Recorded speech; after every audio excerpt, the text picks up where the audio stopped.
الحمد لله رب العالمين والعاقبة للمتقين والصلاة والسلام على سيد الأولين والآخرين محمد وآله وأصحابه أجمعين.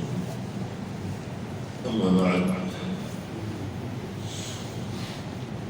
الله سبحانه وتعالى شهر رمضان الذي أنزل فيه القرآن هدى للناس وبينات من الهدى والفرقان.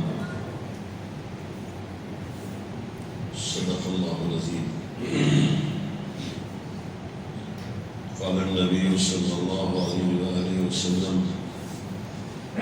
حاسبوا قبل أن تحاسبوا. أو كما قال عليه الصلاة والسلام.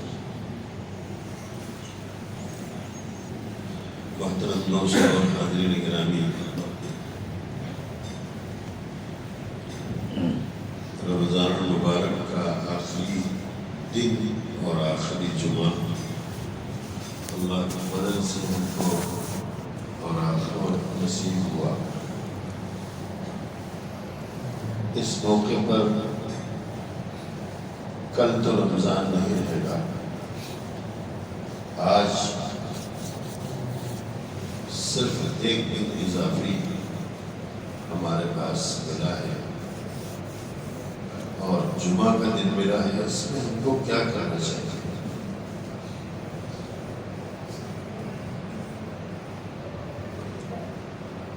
زیادہ کرنے کا کام اور سمجھنے کا کیا ہے؟ اصل بات یہ ذہن میں رکھنا چاہیے کہ کسی بھی کام میں اگر حساب کتاب نہ لیا جائے تو برکت نہیں ہوتی۔ تھوڑا حساب کتاب سے کام کیا جاتا ہے، خرچ کرنے میں حساب کتاب نہیں ہوتا ہے، اس کو نہ کرنا وہ ضروری نہیں۔ اگر آپ اللہ کے راہ میں خرچہ کریں تو جتنا کریں وہ بہتر ہے، اس کا کوئی زیادہ حساب ضروری نہیں۔ زکوٰۃ حساب سے کرنا، تجارت حساب سے کرنا،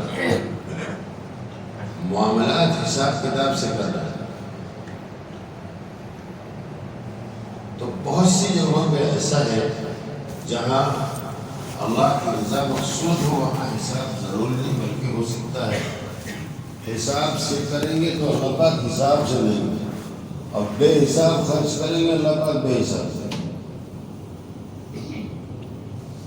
لیکن اکثر معاملات میں حساب ضروری ہے، اسی لیے تقریباً کئی بار یہ بات کہی جا چکی ہے کہ زکوٰۃ کا جو نظام ہے اسلام میں وہ اندازے سے نہیں ہے۔ بہت سے لوگ اندازے سے نکال دیتے ہیں، لم سم ایک بڑی رقم نکال دیا اور زکوٰۃ سے فارغ ہو گئے، سمجھتے ہیں کہ میں نے ادا کر دیا۔ ایسا بالکل نہیں ہے، ادائیگی نہیں ہوگی، زکوٰۃ مکمل نہیں ہوگی، اور گویا وہ ایسے ہی ہے کہ آپ کوئی نماز پڑھیں اور لم سم پڑھ لیں۔ ظہر کی 4 رکعت آپ کو پڑھنا چاہیے، آگے آپ نے کچھ لم سم پڑھ لیا، کبھی 3 پڑھ لیا، کبھی 5 پڑھ لیا، کبھی 1-2 پڑھ لیا، بس ایسا ہوگا۔ ایسے ہی وہ نہیں ہوگی، نماز کا اعتبار نہیں ہوگا۔ اسی طرح زکوٰۃ کا اعتبار نہیں ہوگا اگر آپ نے زکوٰۃ حساب کر کے نہیں کی۔ ایک آدمی کے پاس 1 کروڑ کی مالیت کا تجارت کا مال ہے، 1 کروڑ کی تجارت کر رہا ہے، تو اسے 2.5 لاکھ روپیہ زکوٰۃ میں دینا ہی چاہیے۔ اگر 2.5 لاکھ میں 1 روپیہ کم رہے گا تو زکوٰۃ ادا نہیں ہوگی، ابھی کم باقی ہے، 1 روپیہ کا حساب ہوگا۔ اس کو اچھی طرح سمجھ لیں اور زکوٰۃ کی ادائیگی ترتیب سے کریں۔ اسی کے ساتھ ایک خوشخبری سن لیں، بہت بڑی خوشخبری یہ ہے کہ اللہ تبارک و تعالیٰ نے بڑا فضل فرمایا کہ رمضان کو تعداد میں خود بخود ہم کو گھیر دیا، اور ہم تعداد سے اکثر باہر نہیں جا سکتے۔ یا تو 29 یا 30۔ اب جو آدمی روزہ رکھتا ہے وہ بہت زیادہ اس کو حساب کرنے کی ضرورت نہیں، بلا حساب کے 29 تک پہنچ جائے گا، بلا حساب کے 30 تک پہنچ جائے گا۔ اب ایک مسئلہ آ گیا ہے، اس وقت تھوڑا حساب کتاب لوگ بہت کر رہے ہیں، پہلے زمانے میں اس کا کوئی مسئلہ نہیں تھا، تصور نہیں تھا، مگر اس وقت حساب کتاب لوگ کر رہے ہیں رمضان میں بھی۔ وہ حساب کتاب یہ ہے کہ کسی نے روزے شروع کیے ہندوستان میں اور ختم کیے جا کے سعودی میں، تو کتنے روزے رکھے گا؟ اور کسی نے شروع کیا سعودی میں اور آ کے یہاں اس نے مکمل کیا تو کتنے روزے رکھے گا؟ خاص طور سے اس سال یہ مسئلہ بہت زیادہ آیا۔ اس مسئلے کو روزانہ ہر آدمی پوچھتے ہی ہے کہ کسی طرح ایک روزہ اس کا بچ جائے، شاید اس لیے لوگ پوچھتے ہیں، یا بعض لوگ خلوص سے بھی پوچھتے ہوں گے۔ تو یہ بات اچھی طرح سمجھ لیجیے کہ یہاں سے جو لوگ شروعات یہاں کر کے گئے اور سعودی عرب میں ان کا 29 روزہ ہوا، 30 نہیں ہوا، تو شروع یہاں کیا تھا تو یہاں کے مطابق ان کو پورا بھی کرنا پڑے گا، چاہے وہ سعودی نے امریکہ چلے جائیں، کہیں بھی چلے جائیں۔ لہذا ان کو کتنا رکھنا پڑے گا؟ جتنا روزہ یہاں پورا ہوتا ہے، کتنا ہوا یہاں؟ 30، لہذا ان کو 30 ہی روزہ رکھنا پڑے گا۔ اور اگر وہ وہاں شروع کریں سعودی عربیہ میں اور وہاں ان کا تقریباً 30 پورا ہو چکا ہے، پھر یہاں آئے،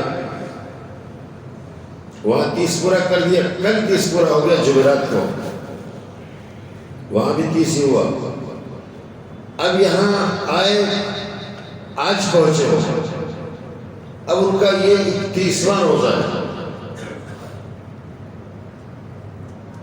تو 31واں روزہ رکھنا فرض اور واجب نہیں ہے، لیکن سب کے ساتھ رکھ لے تو بہت ثواب ملے گا، بہتر۔ بہت سے لوگ سمجھتے ہیں حرام ہے، حرام نہیں، ہم جہاں ہیں یہاں پر عید نہیں ہے، اس لیے ہمارے لیے حرام نہیں ہے، اور ہمارے لیے 31واں روزہ فرض نہیں ہے۔ کیوں فرض نہیں ہے؟ کیونکہ مہینہ 30 یا 29 کا ہوتا ہے۔ تو اصل بات یہ مسئلہ ضمناً میں نے سمجھا ہے، یہ بات اچھی طرح سمجھ لیجئے کہ 31 روزہ کسی کے ذمہ نہیں ہے، اور کوئی سوچے کہ میں 29 میں فارغ ہو جاؤں، حالانکہ شروعات اس نے یہاں کیا تھا، تو نہیں ہو سکتا۔ ایک روزے کی قضا اس کو کرنی پڑے گی، اور سعودی کے ساتھ میں عید منانا پڑے گا۔ جیسے عید کے دن وہاں پہنچا، کل اس کا 29 روزہ ہوا اور وہاں عید تھی، تو اب اس کو عید کا دن سب کے ساتھ گزارنا پڑے گا، عید کے ساتھ۔ اس دن روزہ نہیں، اس کو روزہ رکھنا درست نہیں۔ پوری ملت عید منا رہی ہے، آپ روزہ رکھ رہے ہیں، وہ نہیں، درست نہیں۔ آپ وہاں پر سب کے ساتھ عید منائیں اور ایک روزہ ذہن میں رکھیں کہ قضا ہے، وہ بعد میں کر رہے ہیں۔ میں ایک مسئلہ سمجھا رہا تھا کہ یہ صورتحال رمضان میں اب پیدا ہو گئی ہے کہ تھوڑا بہت لوگ حساب کرنے لگے، ورنہ ہمیں حساب زیادہ کرنے کی ضرورت اس میں پیش نہیں آتی۔ 29 یا 30 کا روزہ ہوتا ہے، اور اللہ تبارک و تعالیٰ نے وضاحت فرما دی کہ عدت اور تعداد پوری کر لو، اور تم شہر عید لا ينقصانی، یہ حدیث پاک میں ہے کہ تم عدت اور تعداد پوری کر لو، جیسا سب لوگ پوری کریں گے کر لو۔ 29 رکھ لو تب بھی 30 کا ثواب ملے گا، اور 30 رکھو گے تو ملے گا ہی 29 میں بھی 30 کا ثواب ملے گا۔ تو یہاں حساب کتاب زکوٰۃ کی طرح، نماز کی طرح بہت مشکل نہیں ہے، کیونکہ یہ تعداد 29 یا 30 ہے اور وہ ہر آدمی پوری کر لیتا ہے۔ پھر ایک سہولت اور ہے اس میں، روزے میں ایک سہولت اور ہے، وہ بہت بڑی سہولت ہے۔ اللہ پاک نے 2 جملے بہت وضاحت سے فرمائے، ایک حدیث قدسی میں اور ایک قرآن کریم میں، ان دونوں سے بڑی راحت ملتی ہے روزے کے بارے میں۔ حدیث قدسی تو میں آپ کو بار بار سناتا ہوں، جو حدیث مجھے سب سے زیادہ پسند ہے روزے کے باب میں، الصوم لی وانا اجزی بہ، روزہ میرے لیے ہے اور میں ہی اس کا عوض دوں گا۔ یہ حدیث قدسی ہے، اللہ تبارک و تعالیٰ نے فرمایا کہ روزہ میرے لیے ہے، لہٰذا اس میں کوئی دکھاوا کا خطرہ نہیں، یہ نامقبول ہونے کا خطرہ نہیں۔ مردود ہونے کا خطرہ نہیں، روزہ تو قبول ہی ہو جائے گا، اکثر حالات میں درست ہو جائے گا، قبول ہو جائے گا۔ بس یہ ہے کہ تم خود خراب کرو تو یہ الگ بات ہے۔ خراب کرنے کے طریقے میں نے پہلے جمعہ میں بتا دیے تھے۔ خراب کرنے کے دو ہی طریقے تھے۔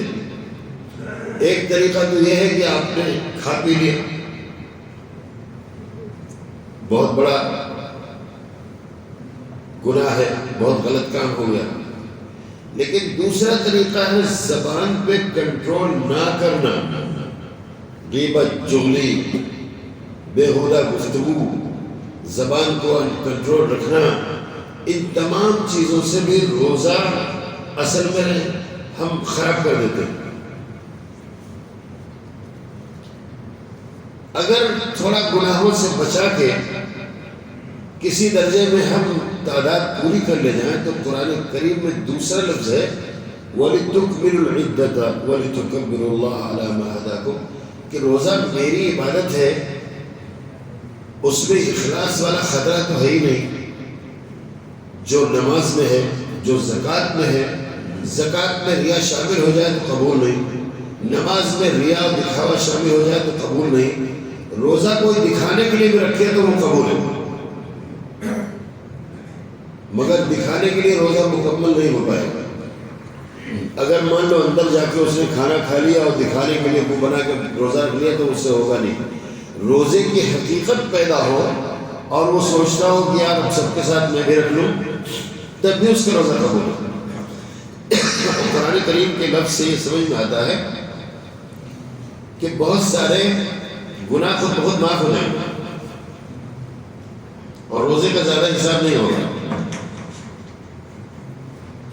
تو روزہ اگر کوئی آدمی رکھ لے قاعدے سے تو میرے دوستو یہ اتنا اچھا آخرت کی تجارت کا مہینہ گزرا ہے کہ پورا رمضان کا تمام روزہ زندگی کا سب سے بہترین عمل اور قابل قبول عمل ہوا ہوگا۔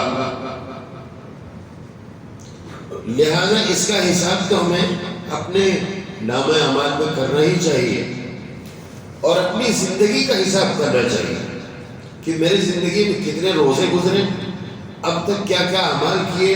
حدیث پاک میں ہے بادروا بالاعمال قبل ان تؤخذوا، اعمال میں سبقت کرو مؤاخذے سے پہلے، وحاسبوا قبل ان تحاسبوا، اور اپنا حساب خود کرو قبل اس کے کہ تمہارا حساب لیا جائے۔ اگر کہیں روزہ چھوٹ گیا تو حساب کر کے برابر کرو، کسی عمر میں چھوٹ گیا حالانکہ بالغ رکھ سکتے تھے، حساب کر کے حاسبوا قبل ان تحاسبوا، اللہ کے سامنے حساب نہیں دے پاؤ گے اب حساب دے دو۔ روزہ رکھا تھا اس لیے تاکہ اللہ سے قرب اور اللہ رب العالمین کا پیار ملے، اللہ راضی ہو جائے، خوش ہو جائے اور ہماری زندگی کا رخ بدل جائے، اس لیے روزہ رکھا۔ اب حساب یہ کرو کہ یہ جو اللہ رب العالمین کے پیار اور محبت کی عبادت میں نے کی اور میں نے اپنی خواہشات کو قربان کیا، کیونکہ کسی سے پیار اور محبت کرنے کے لیے بہت قربانی دینی پڑتی ہے، تب پیار اور محبت کسی کا نصیب ہوتا ہے۔ اللہ تبارک و تعالیٰ تو بہت غریب، بڑے محبت کرنے والے، بہت پیار کرنے والے بندوں سے، کوئی ایک قدم بڑھے تو اللہ پاک 2 قدم بڑھتے ہیں۔ اب ہم ایک قدم بڑھے اللہ رب العالمین کے پیار کے لیے، محبت حاصل کرنے کے لیے، رضا حاصل کرنے کے لیے، تو ہمیں وہ رضا حاصل ہوئی یا نہیں، اس کا حساب کل چلے گا پتہ، یہ کل پتہ چلے گا، کل اور پرسوں۔ کیسے پتہ چلے گا؟ روزہ رکھنے کے اور رمضان کے مہینے کی برکتوں سے 2 طرح کے نمازی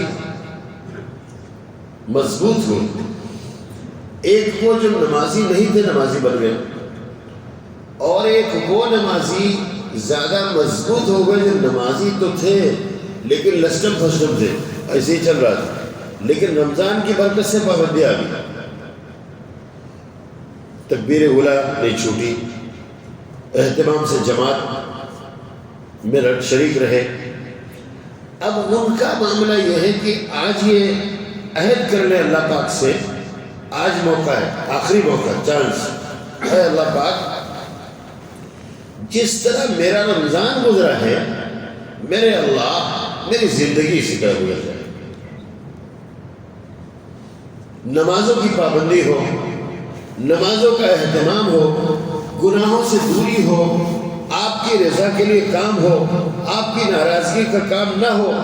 آج اگر پورے خلوص سے دل سے آپ نے مانگ لیا تو منظور ہو جائے، اور کل پتہ چل جائے گا کہ درخواست منظور ہوئی کہ نہیں، کل سب کو پتہ چل جائے گا، آپ کو بھی پتہ چل جائے گا، ہم کو بھی پتہ چل جائے گا۔ کیوں؟ مسجدوں میں نمازیوں کی تعداد بالکل کم ہونے والی ہے۔ آپ غور کیجئے، ایک بات پہ غور کیجئے میرے دوستو، میں بہت بار بار سوچتا ہوں، آپ کو بھی سوچنا چاہیے۔ ایک آدمی تجارت کرے اور 1 لاکھ روپیہ لگائے، اور 1 لاکھ روپے پر اس کو 10 لاکھ روپیہ یا 100 لاکھ روپیہ نفع ہو جائے، 1 کروڑ کا نفع ہو یا 10 لاکھ کا نفع ہو، لگائے 1 لاکھ، 10 لاکھ ملا نفع، یا 1 کروڑ نفع ملا، یہ 2 ہی شکلیں ہیں۔ اور یہ نفع لے کر کے گھر جائے، لے کے جا رہا تھا، راستے میں چوری ہو گیا، سب کسی نے چوری کر لیا، اس سے بڑا حادثہ کس کے لیے کیا ہوگا؟ اتنا بڑا نقصان ہوگا کہ جتنا کمایا تھا سب پورا چوری ہو گیا۔ یہ مثال ہے ہمارے ان روزے دار اور ان نمازی بھائیوں کی جو رمضان کی برکت سے 1 نماز پر 10 گنا یا 1 نماز پر 100 گنا کماتے ہیں، ایک نماز پر 10 گنا، 70 گنا، 100 گنا تک کماتے ہیں، اور جیسے رمضان گیا بس شیطان نے چوری کر لیا، سب چوری کر کے کھا گیا۔ کتنا بڑا نقصان ہے۔ اس نقصان کو برداشت کر سکتے ہیں؟ ہم دنیا کے لیے نہیں برداشت کر سکتے، آخرت کے لیے کریں گے، کیا ہوگا ہمارا؟ اللہ ہماری حفاظت فرمائے۔